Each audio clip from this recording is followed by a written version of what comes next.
let's take a look at this Exotac nanoStriker XL Ferrocerium rod. It's self-contained. I like it. I carry it on my keychain actually. You have a part that unscrews here that protects the rod itself, and then on the bottom end is the striker, and there's just enough room to put a little bit of tinder in here.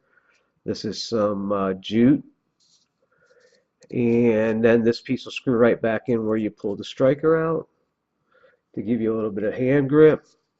And it's a little small. It throws a medium spark just because you're kind of limited on how much you can pull, but it will start a fire, and after this I'll show you it actually starting a fire.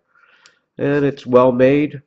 The Exotac stuff all seems to be well machined, clean, good finish on it. I like it. It sits in my pocket well, and if you had to use it, it's there. And you have just enough room in there to get a little something down in there. So even if you weren't using like fat wood to start a fire or something like that, you could use this and maybe some dry wood. And if you take your time and you prep everything up quite right, I'm sure you could get something going. But nice. All right, so we're going to take a look at this. Let's see if I can show it to you. I'm outside. We're going to actually try to light a fire with the Exotac nanoStriker XL. So basically it's 3 pieces. You have your ferrocerium rod in here, in this case, protect it, and then down here you have a striker. And I found there was enough room to put this little piece of jute in here to use as tender maybe if I needed it. But what we're going to do today is we're going to use a little fat wood. And if you watched the video I made when we went kayak camping last time, I tried to start it with a ferrocerium rod also, and we couldn't get it to go. And part of the reason was I didn't plan on doing it that way in the first place, and I didn't prepare for it. If you're going to do something, you got to be prepared for it. But I just want to show you a quick little tip. So you want as thin of a piece of material to spark this with first. And a lot of people will hold a knife like this. It works pretty good. But if you just put your board down or your piece of wood down and put the edge of it to it like this, and use this hand just to control the blade pitch. You're not really pushing. You're going to use this thumb to push down. And look how nice you can get that to come right off the edge. And it's that really fine shavings that is what's going to catch that spark once that rod throws a few sparks out there.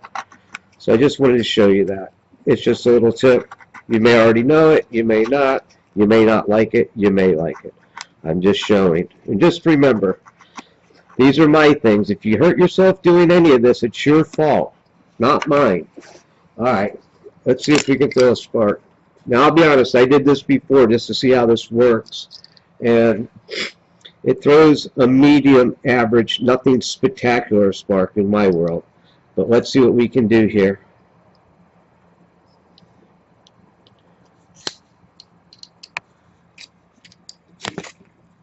Oh.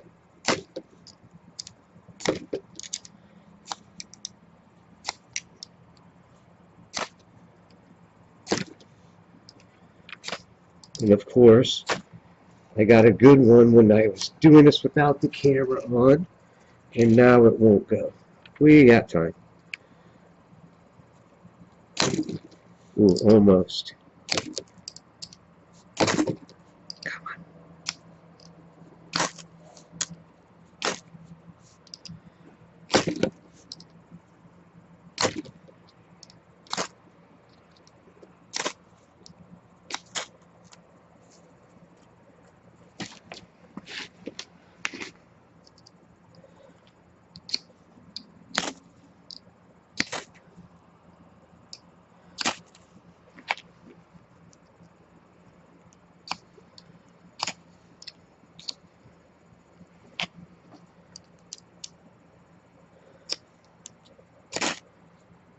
And there we go.